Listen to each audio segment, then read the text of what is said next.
Bueno, buenos días a todos. Seguimos con nuestro seminario de discernimiento. Seguimos dentro del módulo de estrategias. Nos falta esta y una sola charlita más, así que paciencia, ya estamos a punto de terminar.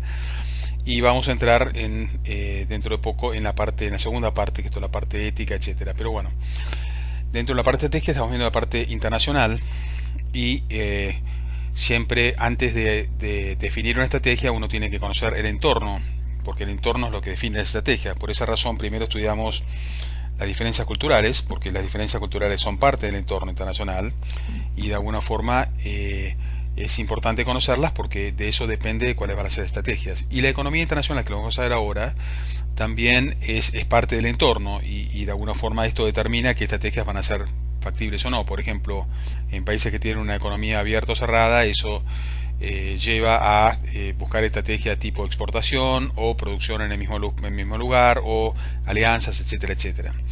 La razón por la cual además estudiamos esto dentro de este seminario de discernimiento es porque los temas internacionales tienen un impacto muy grande dentro de temas de ética y responsabilidad social. Por ejemplo, el primer tema, todo el tema de la apertura económica. Esto tiene muchísimo impacto dentro de lo que es impacto dentro de la sociedad, dentro de la comunidad, porque la apertura económica, vamos a ver ahora, que tiene beneficios para la comunidad, pero tiene ganadores y perdedores. O sea, claramente un país con economía cerrada versus un país con economía abierta. Al abrir la economía, automáticamente se genera sectores de la economía que sufren como consecuencia de la apertura económica. Ese es el primer tema que vamos a tratar, que es todo lo que es mercados, ¿cómo se dice?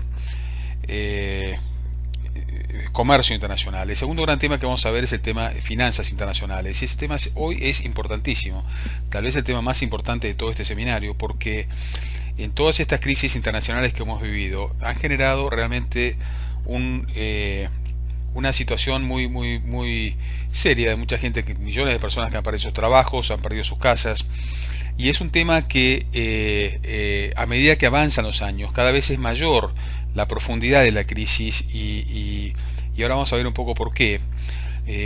Yo le vuelvo a recordar algo que dije en la primera charla, porque creo que es uno de los temas que uno tiene que tener presente siempre.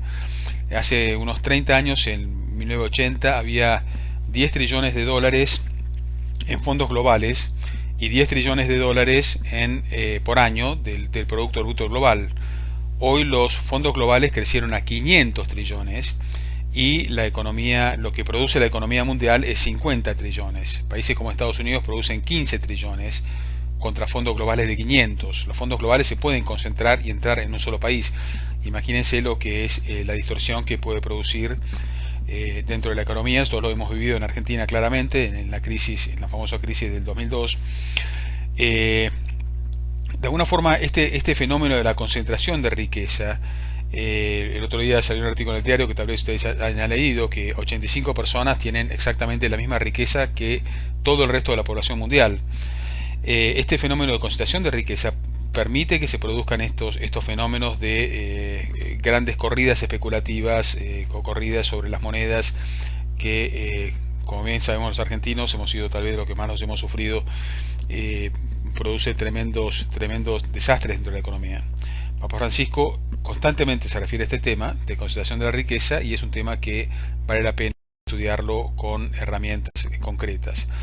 Entonces, el primer tema que vamos a ver es el tema de comercio internacional. Y vamos a hacerlo muy rápido. Este tema, toda esta transparencia que vamos a ver ahora es un curso entero de economía internacional que toma meses. Lo vamos a ver en forma muy rápida, simplemente para ver los temas como más centrales que hacen al comercio internacional y las finanzas internacionales. Dentro del comercio internacional, la primera gran teoría fue el mercantilismo, que de alguna forma, la teoría que básicamente decía que era bueno exportar, pero no era bueno importar, o sea que de alguna forma todo lo que beneficia al exportador perjudica al importador. Esa teoría se abandonó hace mucho tiempo y en su lugar hubo toda una nueva oleada de teorías como muy optimistas, muy libremercadistas de alguna forma, o de apertura de la economía, de la mano de Adam Smith, que de alguna forma plantea algo que a nivel intuitivo uno enseguida lo entiende. Por ejemplo, a nivel personal, cada uno de nosotros como personas tenemos nuestras fortalezas y debilidades, nuestros recursos, y eso hace que uno decida ser médico, o ser abogado, o ser ingeniero, o ser, ¿cómo se dice?, el sacerdote, cualquier cosa. Bueno, eso mismo pasa a nivel país, o sea, los países de alguna forma también tienen sus recursos únicos por los cuales le puede resultar conveniente especializarse. ¿Por qué es bueno especializarse? Y bueno, pues si yo pretendo ser médico, abogado, ingeniero, dentista, lo que sea, voy a hacer un mal trabajo en todos y va a ser un derroche de recursos en cosas que finalmente terminan siendo pobre en todos los aspectos. Mientras que si yo me especializo y soy muy ingeniero, por ejemplo, tengo mucho más chances de ganar bien como ingeniero y con lo que gano poder contratar los servicios del dentista, del abogado, del ingeniero, del escribano. O sea que de alguna forma la ventaja que tiene el especializarse en algo, en una determinada línea de la economía y abrirse al comercio internacional permite que los países ganen haciendo bien lo que saben hacer bien y con ese dinero compran lo que otros países saben hacer bien. Es un poco el concepto de ventaja absoluta. La contra que tiene el concepto de ventaja absoluta es que uno puede decir, bueno, pero hay países que son mejores para todos. ¿Qué pasa? Un Estados Unidos, por ejemplo, una Alemania que sabe hacer las cosas mucho mejor que muchos países, que sabe hacer prácticamente todo mejor que algunos países en todos los aspectos. No se justifica el que hagan comercio en ese caso. Y la respuesta es lo que es la teoría de la ventaja comparativa, donde básicamente explica que no, que es conveniente, y obviamente lo analiza con una serie de herramientas matemáticas, ¿no? Que no las vamos a ver, pero que lleva a la conclusión de que uno debe especializarse en lo que es relativamente mejor que otro. Por ejemplo, si yo estoy en una isla en el Caribe y soy bueno para producir cocos, bueno, me dedico a producir cocos, exporto cocos y de alguna forma con esa plata le compro computadoras a los americanos y a los países que produzcan computadoras, por así decir. Y los americanos se especializarán en producir computadoras y con ese dinero le comprarán cocos a este país este país del Caribe. Entonces es como que la ventaja comparativa es que, bueno, posiblemente Estados Unidos, si se pusiera a producir cocos, tal vez lo haría mejor que el país del Caribe, pero de alguna forma, en términos comparativos, a los americanos les conviene dedicarse a producir computadoras y comprarles cocos al país del Caribe, por así decir. Bueno, ese absoluto optimismo con respecto al comercio internacional tiene limitaciones y hay toda una serie de teorías que las vamos a ver ahora un poco por encima, pero simplemente para tener un concepto básico, que pone una limitación a tanto optimismo, porque muestra de que de alguna forma cuando uno abre la economía, automáticamente se producen ganadores y perdedores.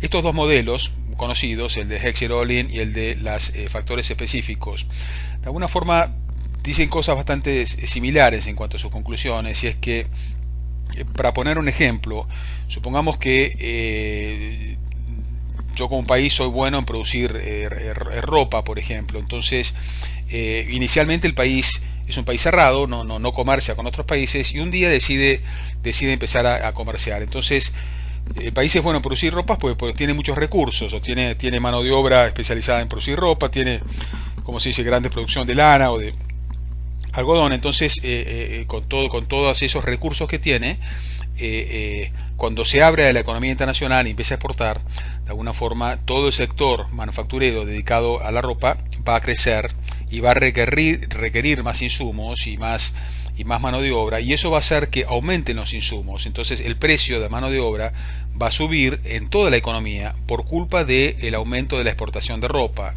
y el precio de la lana y del algodón y de las máquinas que para producir ropa o lo que fuera, o los camiones o lo que fuera, van a subir por culpa de esa exitosa exportación de ropa. Entonces todo el resto de los sectores de la economía que no exportan, o sea que cuando abren la economía no tienen capacidad para exportar, van a terminar teniendo insumos más caros. No solo eso, sino que como consecuencia de la apertura de la economía, esos sectores que no son capaces de exportar, van a empezar a competir con productos importados del exterior. Entonces, en una economía se benefician siempre el país se abre al comercio internacional, o sea, entra dentro de una política de libre comercio, ganan los exportadores, ganan los sectores que tienen abundantes recursos y pierden los que no tienen capacidad de exportación, sectores que no tienen esos recursos tan desarrollados.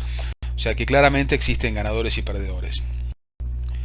O sea que como ustedes ven, de alguna forma estos modelos ponen un límite a ese exagerado optimismo pro libre mercado, si quieren, o pro apertura de la economía, porque muestran que la apertura de la economía es cierto, es beneficiosa para la economía en su conjunto, pero sí hay sectores de la economía que sufren. Y en ese caso lo que uno debe buscar es, sabiendo que eso ocurre, tratar de ayudar a esos sectores que sufren como para que buscarles una alternativa. Otro modelo que llega a conclusiones similares es el modelo de competencia imperfecta, así como existe la competencia imperfecta, o sea, los monopolios o los oligopolios en la economía doméstica, también existen monopolios y oligopolios a nivel internacional. Entonces, por ejemplo, la Boeing se transforma en un monopolio internacional hasta que Europa saca su propia compañía a competir con la Boeing. Pero ¿qué pasa si un país quiere producir sus propias aeronaves, como en el caso de Brasil, con Embraer? Bueno, en ese caso tiene que ejercer cierto proteccionismo como para defender a su industria pequeña hasta que esté en condiciones de competir con las empresas multinacionales. O sea que de alguna forma existe una justificación al proteccionismo como para evitar ese tipo de situaciones de monopolios internacionales.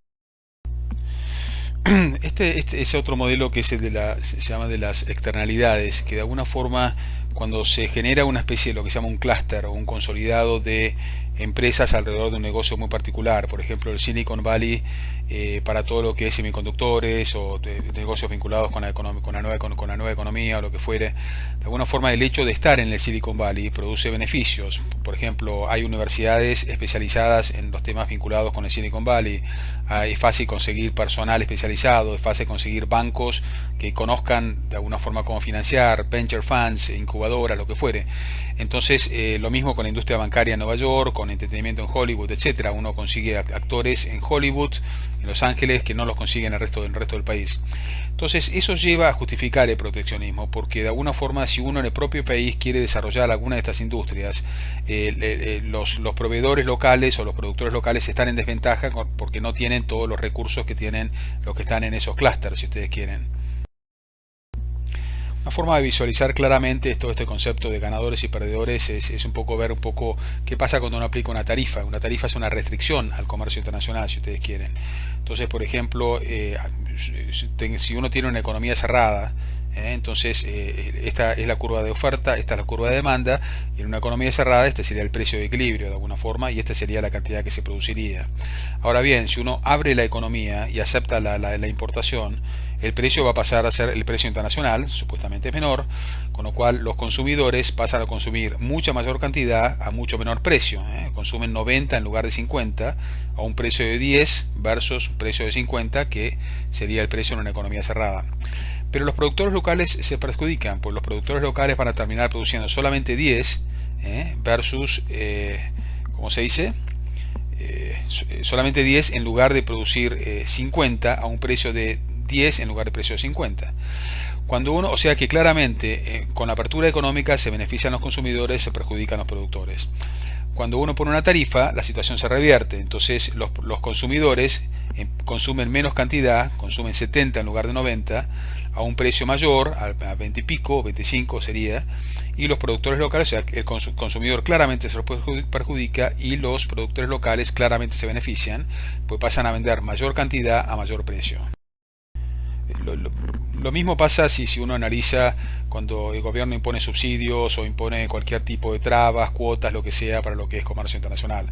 O sea, ustedes ven que todo esto genera claramente ganadores y perdedores, ¿no? O sea, tanto vimos a nivel más macro como a nivel usando ya directamente cuáles son las herramientas concretas para limitar. En el caso de las tarifas, gana el gobierno porque obviamente cobran impuestos por la tarifa, ganan los productores nacionales cuando uno pone la tarifa porque venden más a mayor precio y ganan los empleados de las industrias protegidas, por lo menos durante un tiempo.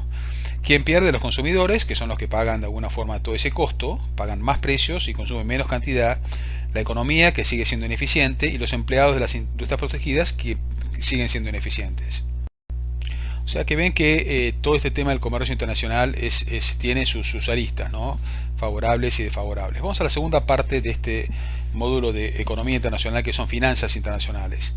Lo que vamos a hacer básicamente es, me gustaría mostrarles dos modelos muy simples de Paul Krugman, que obviamente Paul Krugman no es un fanático del libre comercio, digamos, es bastante estatista en su visión. Y básicamente muestra un modelo donde pone en evidencia cuáles son las consecuencias de las finanzas internacionales, si se quiere.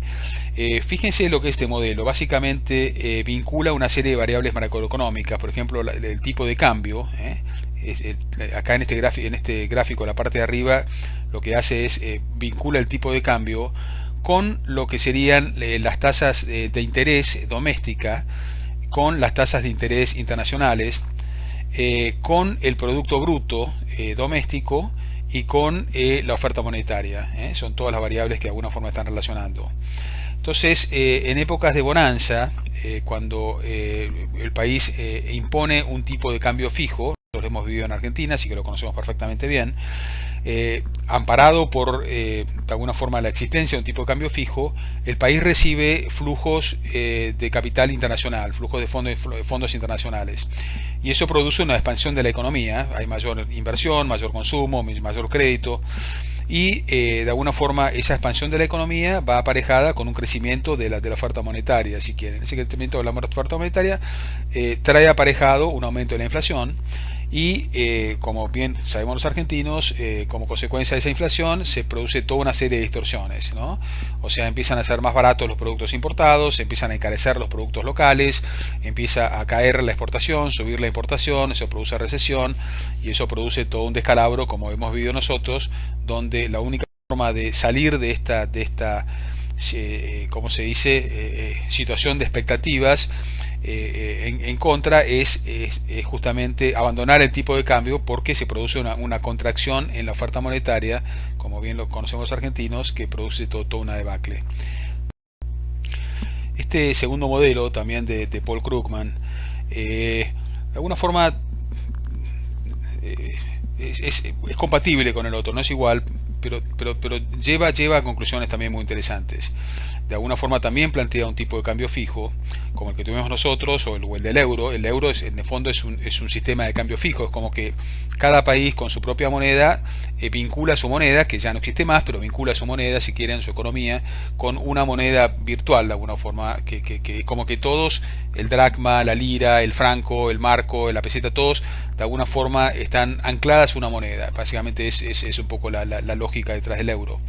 Entonces, de alguna forma, el país inicialmente tiene una política monetaria determinada y una política fiscal, y amparado por todo ese ingreso de fondos globales, expande su política monetaria y expande su política fiscal, produciendo un aumento del Producto Bruto, si ustedes quieren. La mala noticia es que junto con el aumento del Producto Bruto también se produce un aumento de la inflación. Entonces ahí es donde se produce todo el descalabro que nosotros hemos vivido.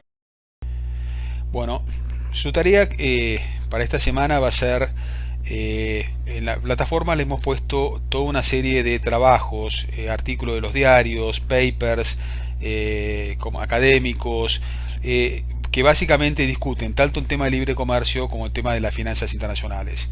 Elija cualquiera de los papers que usted quiera, y discútalo, haga su propio análisis, y al igual que en los casos anteriores, ponga en la plataforma su conclusión. Al igual que en semanas anteriores, cuelgue su trabajo en la plataforma, en el link de Economía Internacional, y responda a los trabajos de otros dos compañeros. Le deseamos mucha suerte con la investigación. Este tema es un tema absolutamente gigantesco dentro de nuestro análisis de impacto de cómo los negocios impactan en la comunidad. Lo vamos a ver de vuelta con más detalle dentro de un par de semanas, cuando hablemos de la parte ética. Mucha suerte.